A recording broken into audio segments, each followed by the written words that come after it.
विक्रम बेताल की रहस्यमय कहानियाँ। प्राचीन काल में विक्रमादित्य नाम के एक आदर्श राजा हुआ करते थे। अपने साहस, पराक्रम और शौर्य के लिए राजा विक्रम मशहूर थे। ऐसा भी कहा जाता था कि राजा विक्रम अपनी प्रजा के जीवन के दुख दर्द जानने के लिए रात्रि के पहर में वेश बदल कर नगर में घूमते थे और दुखियों का दुख भी दूर करते थे।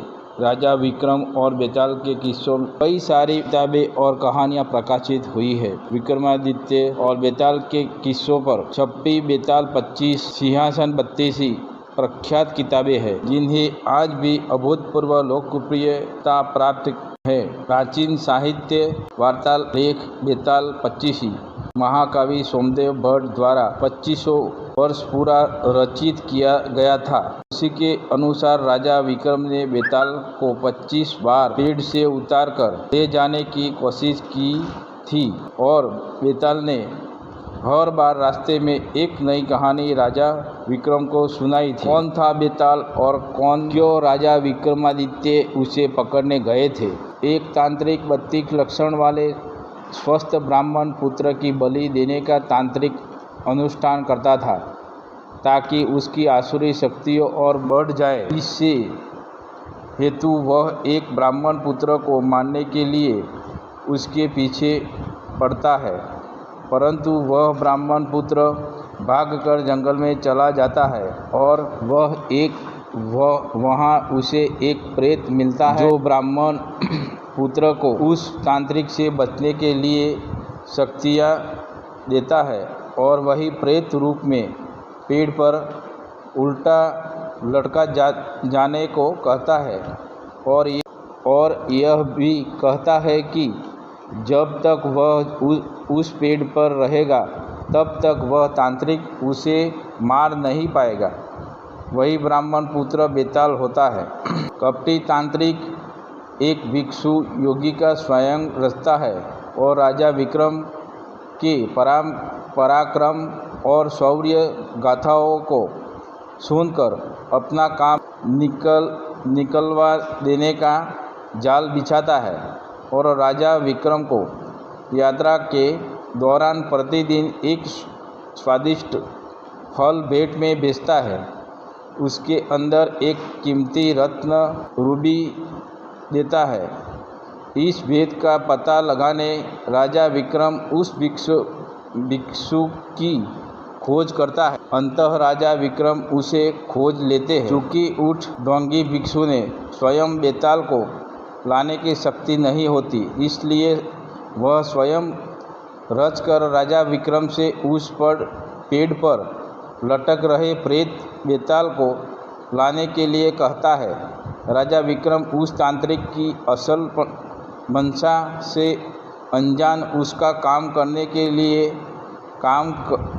निकल पड़ते हैं। राजा विक्रम पेड़ से बेताल को हर बार उतार लेते और उस भिक्षु के पास ले जाने लगते हैं। रास्ता लंबा होने की एक वजह से हर बार बेताल कहानी सुनाने लगता है और यह शर्त रखता है कि कहानी सुनने के बाद यदि राजा विक्रम ने उसके प्रश्न का सार्थक उत्तर ना दिया तो वह राजा विक्रम को मार देगा और अगर राजा विक्रम ने जवाब देने के लिए मुंह खोला तो वह रूठ कर फिर से अपने पेट पर जाकर उल्टा लटका जाएगा। दोस्तों, राष्ट्रीय चैनल दूरदर्शन पर लंबे के दशक के विक्रम और बेताल का नाम का एक सीरियल भी आया था जिसे काफ़ी सराहा गया था।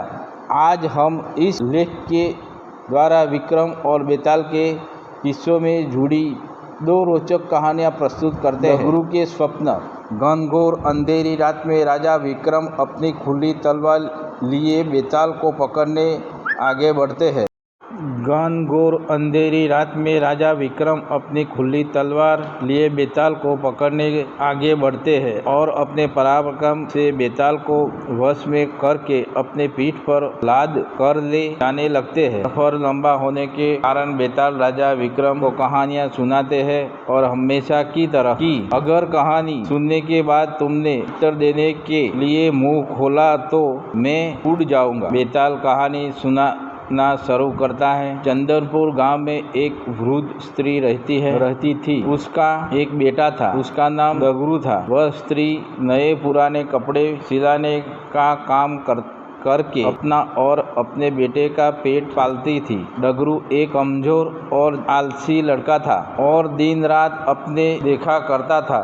डगरू के साथ एक बड़ी परेशानी थी कि उसे अक्सर बुरे सपने ही आते थे और जब भी कोई बुरा सपना आता था वह अपना हकीकत बन जाता था। एक दिन डगरू को सपना आता है कि कुछ लोग नवविवाहित दंपति और बारात को लूट रहे हैं और उनसे मारपीट कर रहे हैं। डगरू ने जिसे सपने में देखा होता है वही दुल्हन बनने वाली लड़की अपने शादी का लहंगा सिल जाने के बाद वापसी लेने डगरू की माँ के पास आती है। डगरू फौरन उसे अपने वाली बात कह देता है। वह लड़की अपने माँ और ससुराल वालों को यह बात बता देती है और सब लोग इस सपने वाली बात को वहम समझा कर अनुसुना कर देते हैं। शादी के बाद और वधू बारात के साथ जा रहे होते हैं तब अपने वाला वाक्य सच में घटित हो जाता है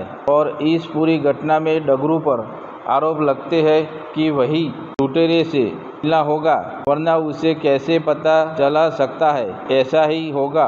और शक की बिना पर सारे लोग मिलकर डगरू की खूब पिटाई करते हैं। इस घटना के कुछ दिनों बाद एक रात डगरू ने सपना आया है कि मोहल्ले से में रह रही चौधराइन का नया मकान गृह प्रवेश के दिन जलकर खाक हो गया था।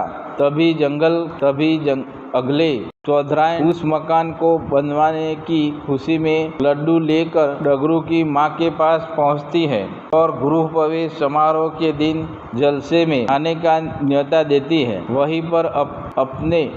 वहीं पर सपने की बात डगरू फौरन अपनी माँ से और चौधराइन से कह देती है। चौधराइन गुस्से से लाल पीली हो जाती है और उल्टा डगरू की माँ को ही कहने लगती है कि तुम्हारा बेटा ही काली जुबान वाला है और उसके बोलने से ही एक साध अन्य होता है। चौधराइन ने गुस्से में जली कटी सुनाकर माँ बेटे को भला बुरा कहकर वहाँ से चली जाती है। गृह प्रवेश समारोह के दौरान कोई घटना न हो इसके लिए पक्के इंतजाम किए जाते हैं, पर फिर भी किसी न किसी तरह आग ही चिंगारी चौधराइन के भव्य मकान के पौधों में लग जाती है और देखते देखते रौद्र रूप धारण करके पूरा मकान जलाकर खाक कर देती है। यूं ही डगरू इस बारे में पहले ही बोल चुका था, इसलिए सब इसे काली जुबान का बोल उस पर टूट पड़ते हैं और उसे मारकर गांव से निकाल देते हैं। डगरू समझ नहीं पाता है कि लोगों को सच सुनकर पर क्रोध क्यों आता है। डगरू एक दूसरे राज्य चला जाता है। हाँ, उसे रात की पहर में महल की चौकीदारी करने का काम मिल जाता है। वहाँ के राजा को अगले दिन सोनपुर किसी काम से डगरू रात में महल के दरवाजे पर चौकीदारी कर रहा होता है। तभी अंधेरे होने पर उसे नींद आ जाती है और फिर उसे सपना आता है कि सोनपुर में भूकंप आया है और वह मौजूद सभी व्यक्ति मर गए हैं। डगरू चौंक कर जाग जाता है और अपनी चौकीदारी करने लगता है। डगरू सुबह राजा के सोनपुर जाने की बात सुनता है। तभी उनका रथ रुकवाकर अपने सपनों वाली बात राजा को बता देता है। राजा सोनपुर जाने का कार्यक्रम रद्द कर देते हैं और अगले दिन अगले दिन समाचार आता है कि सोनपुर में अचानक भूकंप आया है और वहाँ एक भी व्यक्ति जीवित नहीं बचा है। राजा तुरंत डगरू के दरबार में बुलाकर सोने का हार भेंट में देते हैं और उसके नौकरी से निकाल बाहर करते हैं। अपनी कहानी सुनाकर बेताल रुक जाता है और राजा विक्रम को प्रश्न करता है कि बताओ, राजा ने डगरू को पुरस्कार क्यों दिया, और पुरस्कार दिया तो उसे काम से क्यों निकाला। राजा विक्रम उत्तर देने की डगरू ने उमंगल स्वप्न में देखकर उसका वृत्तांत बताकर राजा की जान बचाई, इसलिए उसने डगरू को पुरस्कार में स्वर्ण हार दिया और डगरू के वक्त सो गया, इसलिए राजा ने उसे काम से निकाल दिया। बेताल अपनी शर्त के मुताबिक राजा विक्रम के उत्तर देने के कारण हाथ उड़ाकर वापिस पेड़ की ओर उड़ गया। धन्यवाद।